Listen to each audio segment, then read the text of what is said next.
విఘ్నేశ్వరుడు పార్వతీదేవి యొక్క కుమారుడు కనుక శ్రీ మహావిష్ణువుకి మేనల్లుడు అవుతాడు.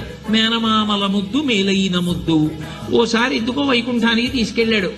మేనల్లుడు కదూ సంతోషంగా తీసుకెళ్లి అక్కడ సుదర్శన చక్రం పెట్టుకున్నాడు. ఇదేమిటో బాగుందని తీసి తొండంలో కింద పెట్టి మింగేశాడు. అయ్యబాబో, ఇది శత్రు సంహారకమైనటువంటి సుదర్శన చక్రం రా, దీన్ని మింగేశాడు పిల్లాడని ఎలా బయటికి తెప్పించాలో అర్థం కాక విష్ణువు మొట్టమొదట ఆ పిల్లాడి ముందు ఇలా చెవులు పట్టుకుని గుంజీలు తీశారు. గుంజీలు తీస్తే మామయ్య అదేమిటి అంత విచిత్రంగా కిందకి మీదకి ఊగుతున్నామని పడిపడి పకపకా నవ్వాడు. ఆ నవ్వడంలో పొలమారి లోపల ఉన్న సుదర్శన చక్రాన్ని పైకి కక్కాడు.